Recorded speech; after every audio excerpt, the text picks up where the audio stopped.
Buenos días, mi nombre es Lucía Aguilar González, soy residente de tercer año del Servicio de Dermatología del Hospital Universitario Puerta del Mar.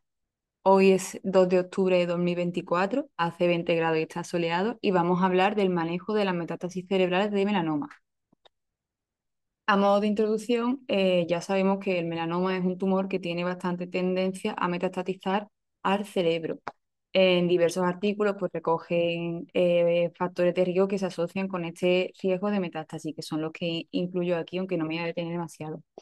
Sí decir que la metástasis cerebral de melanoma le confieren muy mal pronóstico a los pacientes, por lo que un diagnóstico precoz es fundamental para poder iniciar un tratamiento en estos pacientes y mejorar este mal pronóstico que presentan.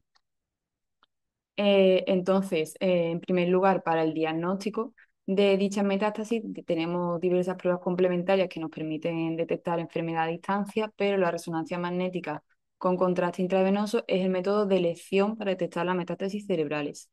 ¿Y cuándo está indicado el diagnóstico? Pues está indicado en todos los pacientes asintomáticos con estadio 3 y también en las guías se incluye aquellos pacientes que sean sujetivos de terapia adyuvante, lo que también incluye los estadios 2B y 2C. Entonces, esto nos permitirá solicitar un estudio de extensión amplio con resonancia magnética solo teniendo el estudio histológico de la pieza primaria, es decir, solo sabiendo los milímetros de Breslow, sabemos qué mínimo estadio tienen los pacientes y ya con esto solicitaremos el estudio de extensión con resonancia magnética, lo cual nos permitiría un poco pues, realizar un diagnóstico más precoz, sin tener que esperar a otras pruebas, por ejemplo, la biopsia de ganglio centinela.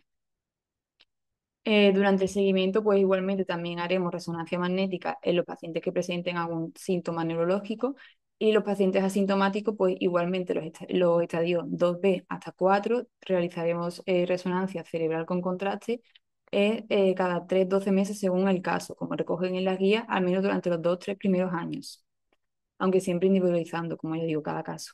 En cuanto al tratamiento, lo primero de todo tenemos que evaluar el estado funcional del paciente para ver si este paciente es candidato a tratamiento activo o no lo es. Para ello tenemos dos índices, que es el índice de Karnofsky y el índice ECOG.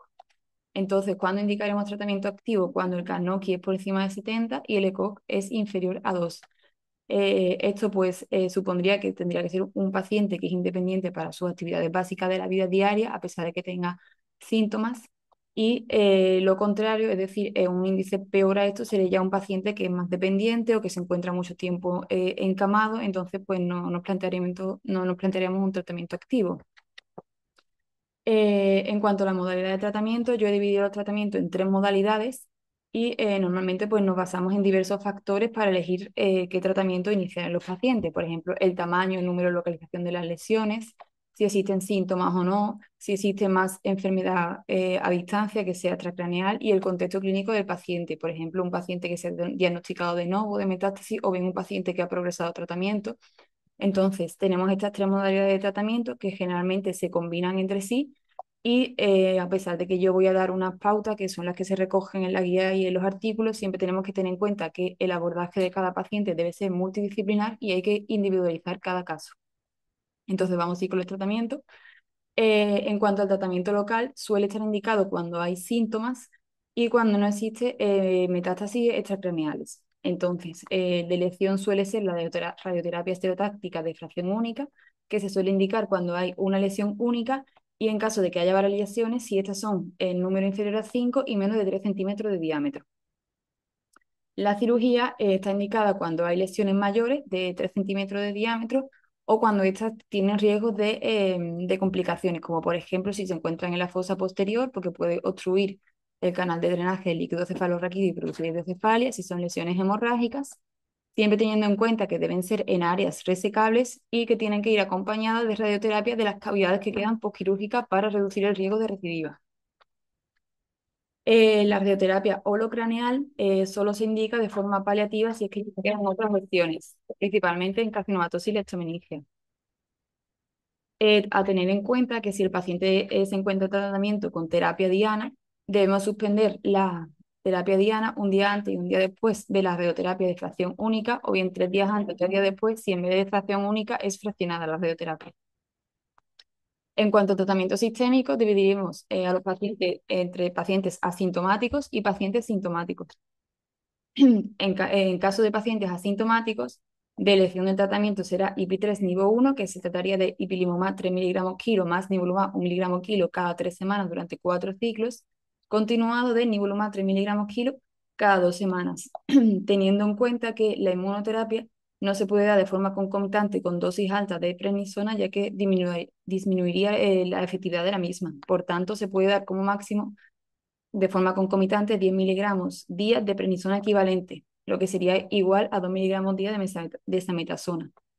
Entonces, cuando tenemos un paciente sintomático en el que probablemente pues, tendremos que instaurar dosis altas de corticoides, como veremos después, tendremos que ver si el BRAF se encuentra mutado o no, porque si está mutado empezaremos con terapia diana, que sí que se puede dar a la misma vez que se da los corticoides, y si conseguimos controlar los síntomas y alcanzar la dosis objetivo de corticoides, lo ideal sería cambiar los 2 meses nuevamente a IP3 nivel 1, ya que bueno, sin esperar la progresión, ya que esto se ha visto que mejora la supervivencia libre de enfermedad. Mucho más que si esperamos a la progresión de terapia diana y ya después cambiamos a ipilimumab.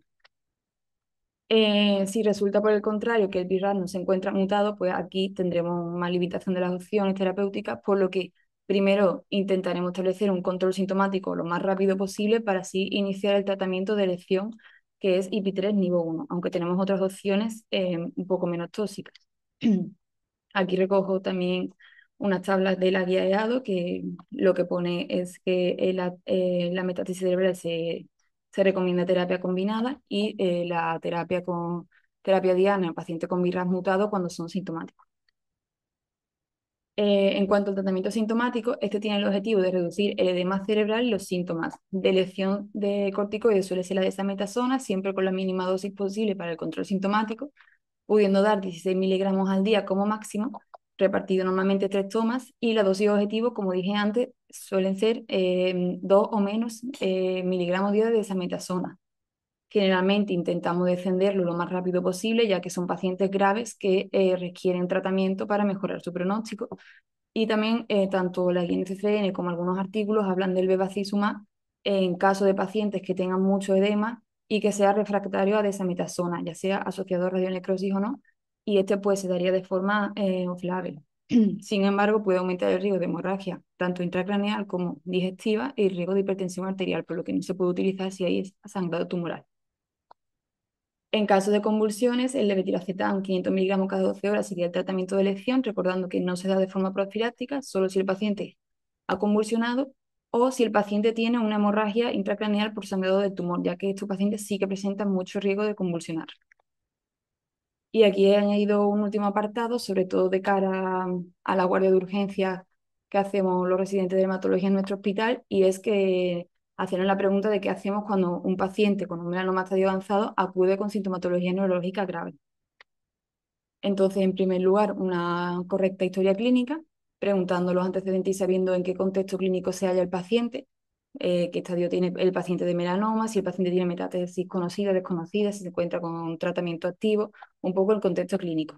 Luego tendremos que ver qué sintomatología tiene el paciente, prestando especial atención a los síntomas de hipertensión intracraneal, como son cefalea, náuseas, vómito, disminución del nivel de conciencia, depresión respiratoria. También podemos encontrarnos con que el paciente presente algún déficit neurológico focal, afectación de pares craneales y convulsiones. Por lo tanto, una exploración neurológica completa es fundamental para detectar también estos síntomas. Como pruebas complementarias, pues las constantes y una monitorización del paciente, una analítica completa con bioquímica, coagulación, gasometría y sistemática de orina, lo cual nos puede permitir descartar también pues, otras causas que puedan ser causantes de los síntomas que presenta el paciente, como una sepsis, una alteración de los electrolitos. Un fondo de ojo nos permitirá detectar edema de papila, que es un signo de hipertensión intracraneal. Y como prueba de elección de urgencias, se solicita un TAC con contraste intravenoso, que es el que nos permite pues, determinar el número y localización de las lesiones, o si hay complicaciones como una hemorragia intracraneal, mucho edema, compresión del sistema ventricular, hidrocefalia. Por lo tanto, establecer así un diagnóstico con todo lo dicho.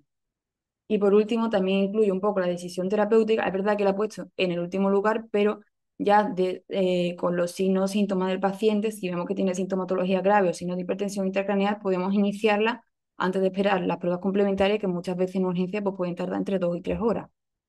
Entonces, de elección como corticoide, ya dije antes, de sametasona, que de urgencia se puede poner 10 miligramos intravenoso como dosis de carga, continuado de 4 miligramos cada 6 horas. Si hay mucho riesgo de herniación y clavamiento, también se puede poner manitol ajustado a peso intravenoso, aunque este fármaco puede causar muchos efectos rebotes. Para las náuseas que puede presentar el paciente se suele poner ondansetron, que se puede acompañar de metoclopramida, pero de elección suele ser ondansetron.